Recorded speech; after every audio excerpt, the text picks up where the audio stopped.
दोस्तों, आपने देखा होगा कि लाइफ में कुछ लोग तो इतने सफल हैं कि करोड़ों अरबों कमा रहे हैं, जबकि कुछ ऐसे हैं जो गरीबी और अभावों में जी रहे हैं। तो आखिर ऐसा क्यों है?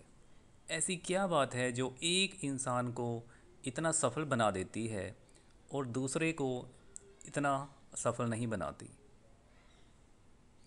तो नेपोलियन हिल की इस किताब में आपको इस बात का आंसर मिल जाएगा। नेपोलियन हिल ने बहुत से सफल लोगों की लाइफ को स्टडी करके इस किताब को लिखा था। उसमें 16 रूल दिए थे। तो आइए इन सभी रूल्स के बारे में जानते हैं। लेसन वन, डिसाइड ऑन ए गोल। दोस्तों, बहुत बार कोई हमसे पूछता है कि हमारा लाइफ में गोल क्या है। तो बहुत सारे लोग मुस्कुरा देते हैं और कहते हैं कि उन्होंने अभी सोचा नहीं है। अगर आपका भी यही उत्तर है तो इसे अभी बदलें। आज ही बैठकर सोचें और अपनी लाइफ का गोल चुनें। जो भी आपका सपना है उसके बारे में सोचें। नौकरी चुनना कोई गोल नहीं होता। हाँ, वह एक जीवन का पड़ाव ज़रूर हो सकता है। अपना सही गोल चुनें और उसे पाने के लिए ये 3 स्टेप्स करें। पहला, अपने गोल को एक कागज़ पर लिखें, सिर्फ दिमाग में ना सोचें। दूसरा, अपने गोल को पाने के लिए आप क्या सेक्रीफाइस कर सकते हैं। क्या आप सोना कम कर सकते हैं या दूसरों से ज़्यादा मेहनत कर सकते हैं, टीवी छोड़ सकते हैं, नई सेल्फ हेल्प की किताबें पढ़ सकते हैं आदि। तीसरा, दिन में कम से कम 12 बार अपने गोल को याद करें। इससे आपके सबकॉन्शियस ब्रेन को याद हो जाएगा कि आप उससे क्या चाहते हैं और फिर वह आपकी उसी दिशा में काम करने लगेगा और आपको क्रिएटिव आइडियाज़ देने लग जाएगा। और सब जानते हैं कि एक आइडिया ज़िंदगी बदल देता है। Second, believe in yourself.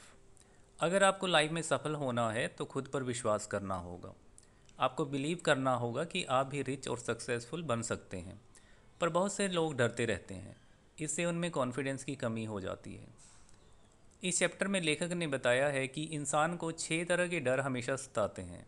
वे हैं गरीबी का डर, बुढ़ापे का डर, बुराई का डर, प्यार खोने का डर, बीमारी का डर और मौत का डर। दोस्तों, अगर आपको भी ये डर सताते हैं तो हमेशा खुद को पॉजिटिव ऑटो सजेशन दें, जिसे सेल्फ टॉक यानी खुद से बातचीत करना भी कहते हैं। हमेशा पॉजिटिव बोलने से आपको ये डर ख़त्म हो जाएंगे और आपका कॉन्फिडेंस बढ़ जाएगा। हमेशा अपने डर का सामना करना सीखें, इससे जीत आपकी होगी। अगर आप गिरने के डर से साइकिल चलाना छोड़ देंगे तो क्या आप कभी साइकिल चलाना सीख पाएंगे? तो यही एटीट्यूड रखकर अपने गोल की तरफ बढ़ें। 1000 बार गिरें लेकिन 1000 बार उठ जाएं। तीसरा रूल है get in the habit of saving. बहुत से लोग अब पहली सैलरी आते ही गाड़ी या महंगी आइटम्स लेने लग पड़ते हैं। इनसे उनके खर्चे और भी बढ़ जाते हैं। जैसे गाड़ी की वजह से हमेशा पेट्रोल के लिए खर्च करना पड़ता है, घर के लिए लोन भरना पड़ता है। इससे लोग कभी भी सेव नहीं कर पाते और हमेशा गरीबी में जीते हैं। लेखक ने एक फार्मूला दिया है जिसमें बताया गया है कि आपको अपनी सैलरी का सही इस्तेमाल कैसे करना चाहिए। ये फार्मूला इस प्रकार से है। अपनी सैलरी में से सेविंग्स के लिए 20% रखें, घर के खर्चे के लिए 50%, शिक्षा के लिए 10%, ऐशो आराम के लिए 10%, लाइफ इंश्योरेंस के लिए 10%। फोर्थ पॉइंट है बिकम ए लीडर। दोस्तों, वही लोग सफल होते हैं जो लीडर की तरह सोच पाते हैं। क्या आप ऐसा करते हो? एक लीडर की तरह काम करने के लिए आप 2 चीज़ें करनी चाहिए। जैसे पहला, जो भी आपका गोल है उसे अचीव करने की डिटेल प्लान बनाइए। सेकंड, फिर उन स्टेप्स को अचीव करने के लिए एक्शन लीजिए। जैसे अगर आपको फिल्मों में एक्टर बनना है तो आप क्या करेंगे? पहले पेपर पर ये लिखिए कि शुरू में आप क्या क्या करेंगे। जैसे जाते ही कोई छोटी जॉब करेंगे, प्रोडक्शन हाउसेस की लिस्ट बना लीजिए जहाँ ट्राई करेंगे, आदि आदि। इसके बाद लोगों को विज़िट करना स्टार्ट कीजिए। 100 से मिलिए, 1000 से मिलिए, लेकिन मिलिए। बहुत से लोग यही मात खा जाते हैं। अगर 10-20 रिजेक्शन हो जाएं तो वे रुक जाते हैं, लेकिन आपको 1000 रिजेक्शन के बाद भी नहीं रुकना चाहिए। अगर आप ऐसा करना सीख जाएंगे तभी आप एक लीडर की तरह काम कर पाएंगे और एक दिन ज़रूर सफल हो जाएंगे, क्योंकि अच्छा लीडर कभी रुकता नहीं है। दोस्तों, 5वां नियम है बी क्रिएटिव। सफलता पाने के लिए हमें क्रिएटिव बनना चाहिए। क्रिएटिविटी वैसे तो जन्मजात होती है, लेकिन ज़िंदगी के एक्सपीरियंसेस भी आदमी को क्रिएटिव बना सकते हैं। जो दुख या सफरिंग्स हमें मिलती हैं उनसे भी हमें नए आइडियाज़ आ जाते हैं। जब हमने कोई प्रॉब्लम झेली होती है तो कई बार दिमाग में उसका सॉल्यूशन भी आ जाता है। ऐसे ही किसी प्रोडक्ट की भी डिस्कवरी हो जाती है। तो क्रिएटिविटी बढ़ाने के लिए ऐसी चीज़ें सोचिए जो आज तक किसी ने ना की हों। हमारे आसपास काफ़ी सारे एग्जांपल्स हैं जिनसे क्रिएटिविटी पता चलती है, जैसे Facebook, WhatsApp, Instagram, Twitter, OYO, hotels, Ola, Uber आदि। क्योंकि इनके जैसी चीज़ें पहले समाज में नहीं थीं। तो आप भी अपनी क्रिएटिविटी को बढ़ाइए, लेकिन जिस तरह तानसेन बनने के लिए पहले कानसेन बनना पड़ता है, वैसे ही आप जितना हो सकता है अच्छी किताबें पढ़िए। इस चैनल पर भी आपको कई किताबें मिल जाएंगी जो आपको इंस्पायर करेंगी, इसलिए जब भी समय मिले इन्हें पढ़ते रहें, और इसलिए आप इस चैनल को सब्सक्राइब भी कर लीजिए। 6 पॉइंट है, बी एंथुसियास्टिक। कोई भी काम हो उसे जोश के साथ कीजिए। बहुत से लोग काम का नाम सुनते ही चेहरा लटका लेते हैं। जब आप अपने काम में रुचि ही नहीं रखेंगे तो उसे पूरा कैसे कर पाएंगे। इसके लिए अपने काम को स्टेप्स में बांट लीजिए, बीच में ब्रेक लेते रहें, काम को मज़ेदार बना लीजिए और हमेशा बोलें आई लव माई जॉब। तो इस तरह से आप किसी भी काम को बहुत आसानी से कर लेंगे। आप कभी भी पूरे पहाड़ को हटाने की कोशिश मत कीजिए। धीरे धीरे उसकी जो छोटे छोटे पत्थर हैं उनको हटाते रहिए और आप देखेंगे एक दिन सारा पहाड़ आपके रास्ते से हट जाएगा। 7वां पॉइंट है, डेवलप सेल्फ कंट्रोल, यानी आत्म संयम सीखें।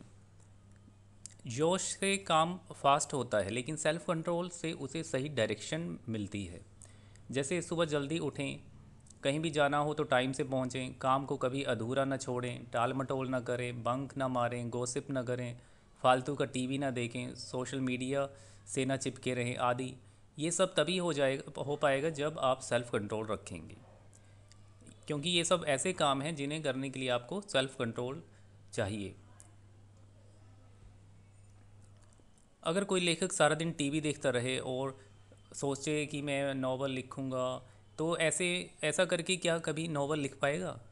नहीं, बल्कि उसे टीवी बंद करके अपनी नोटबुक पे लिखना शुरू करना होगा। ठीक ऐसे ही कोई सीईओ जो है, अगर टाइम से ऑफिस ना जाए तो क्या उसकी कंपनी सही से चल पाएगी? क्या वो अपने कर्मचारियों को सही तरह से इंस्पायर कर सकता है? नहीं ना। इसलिए हमें सेल्फ कंट्रोल सीखना चाहिए। Point 8, do more than you are paid for.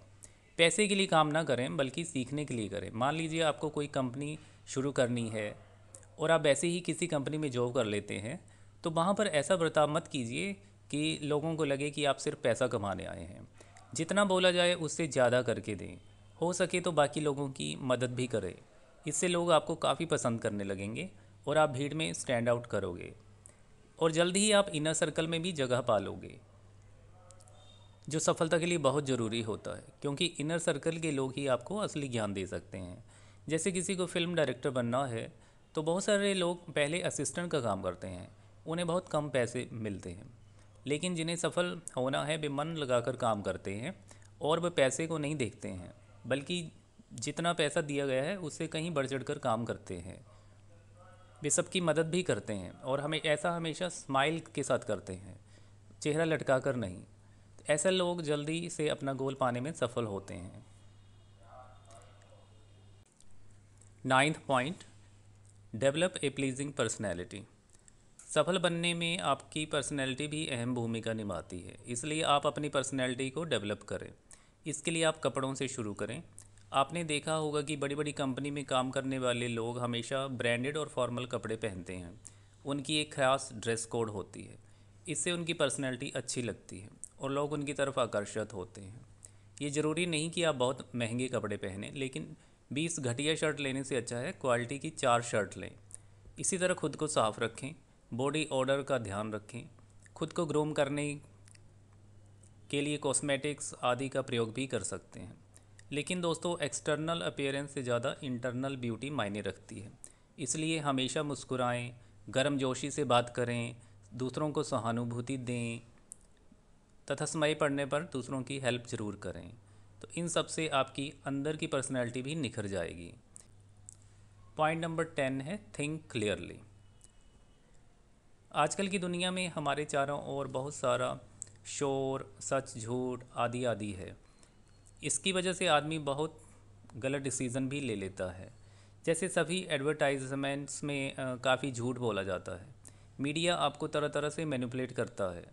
ऐसे में ज़रूरी हो जाता है कि आप क्लियर और ठीक सोच पाएँ। इसके लिए आप फैक्ट्स को दो भागों में बांट लें, रेलिवेंट फैक्ट्स और इररेलेवेंट फैक्ट्स। जो रेलिवेंट फैक्ट्स हैं आप सिर्फ उन पर ध्यान दें। इररेलेवेंट के बारे में सोचकर अपना टाइम वेस्ट ना करें। मान लीजिए आपने कैंसर पर कोई यूट्यूब वीडियो अपलोड किया है और कोई कमेंट में लिखता है कि कैंसर से मरने की दर इतनी है और आपने गलत बताया है, और इसके बाद कोई गाली लिख देता है, तो आपके लिए रेलिवेंट फैक्ट हुआ कैंसर की दर। उसे चेक करें, अगर सच में गलत है तो एडिट करके ठीक कर दें और अपोलोजाइज भी कर सकते हैं। लेकिन गाली को पढ़कर अपनी रातों की नींद ना खराब करें, क्योंकि सोशियोपैथिक लोग इस दुनिया में हमेशा रहेंगे, उन्हें सिर्फ इग्नोर करें। 11वां पॉइंट है कंसंट्रेशन या फोकस। सफलता पाने के लिए आपको अपने गोल पर पूरी तरह से फोकस होना पड़ेगा। अर्जुन और चिड़िया की आंख वाला किस्सा तो आपने सुना ही होगा, उसे ही फोकस कहते हैं। कुछ लोग आपने देखा होगा पहले एक बिज़नेस स्टार्ट करते हैं, अगर वो ना चले तो अगले महीने ही उसे छोड़कर नया स्टार्ट कर देते हैं, और इस तरह से साल में 36 बिज़नेस शुरू कर देंगे। ऐसे लोग ही अंत में बर्बाद होकर रह जाते हैं। ऐसा इसलिए होता है कि वे किसी एक बिज़नेस पर फोकस ही नहीं करते, क्योंकि उन्हें पैसे का लालच होता है। वे चाहते हैं कि रातों रात ही बिज़नेस शुरू हो जाए, लेकिन बिज़नेस शुरू होने में कम से कम 1 या 2 साल तो लगते हैं। इसलिए दोस्तों, सबसे पहले अपना मनपसंद गोल चुनें और फिर उस पर पूरी तरह से जुट जाएं, और फिर उसी पर अपना पूरा कंसंट्रेशन और फोकस लगा दें। इसी से सफलता मिलती है। 12वां पॉइंट है कोऑपरेशन, यानी वर्क विद अदर्स। अगर आपको अपने गोल या किसी बिजनेस या स्टार्टअप में सक्सेसफुल होना है तो दूसरों के साथ काम करना सीखें। अपनी टीम को भी सोच समझ कर चुनें। सभी मेंबर का एक ही गोल और एक जैसे इंटरेस्ट होने चाहिए। इसलिए आप लोगों को अपनी टीम में लेने से पहले उनका इंटरव्यू ले सकते हैं। इसके बाद आप उनकी हेल्प भी करें। अगर आप उनकी हेल्प करेंगे तो वे भी आपकी हेल्प करेंगे। उन्हें उचित सम्मान दें। अगर उन्हें कोई स्किल नहीं आती है तो उसको सिखाने की कोशिश करें। तो इस तरह से आप लोगों के साथ मिलजुल कर काम कर सकते हैं। Failure, learn from mistakes. दोस्तों, ऐसा कहा जाता है कि बिज़नेस में कोई भी फेलियर नहीं होता है, वे सिर्फ लेसन्स होते हैं, क्योंकि हर फेलियर आपको ये सिखाता है कि ये तरीका काम करेगा कि नहीं करेगा। फेलियर से सबक लें और फिर नया तरीका खोजें। जैसे शुरू में नए ब्लॉगर्स अपने ब्लॉग पोस्ट का लिंक सोशल मीडिया पर कॉपी पेस्ट करने लगते हैं, इससे उनका अकाउंट ब्लॉक तक हो जाता है। तो इससे वे सीख सकते हैं कि ट्रैफिक लाने में स्पैमिंग काम नहीं करती है। ऐसे ही हर फेलियर कुछ ना कुछ सिखाता है, उससे सीखना चाहिए और आगे बढ़ना चाहिए। निराश होकर कभी रुकना नहीं चाहिए। Point 14, tolerance. दोस्तों, सहनशील बने, फिर चाहे वो किसी religion, caste, creed, gender, sexual orientation आदि की ही बात क्यों ना हो। किसी के साथ भी भेदभाव ना करें और सब के प्रति टॉलरेंस दिखाएं। हर व्यक्ति को अपनाएं, सबके साथ समान बर्ताव करें, स्टीरियोटाइप्स में ना फंसें। ऐसा करेंगे तभी आप ज़िंदगी में आगे बढ़ पाएंगे। संकुचित विचारों वाले व्यक्ति कभी आगे नहीं बढ़ पाते। इसी तरह किसी से गलती भी हो जाए तो उन्हें भी उसे सुधारने का मौका ज़रूर दें, ना कि अपना आपा खोकर उस पर चिल्ला पड़ें। इससे कोई आपकी रिस्पेक्ट नहीं करेगा। इसलिए सहनशील बनना बेहद ज़रूरी है।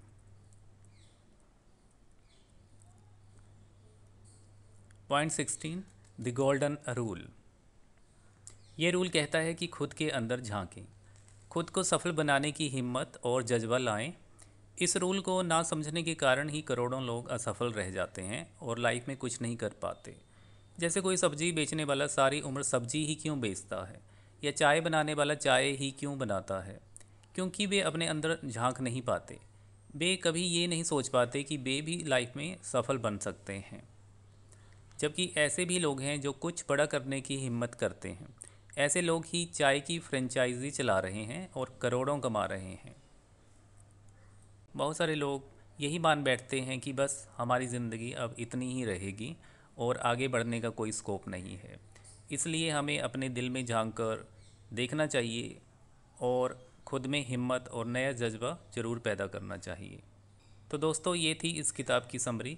अगर आपको अच्छी लगी है तो चैनल को लाइक और सब्सक्राइब कर लीजिए, और नीचे कमेंट करके आप भी बताएं कि आप अपनी लाइफ में क्या बड़ा करना चाहते हैं।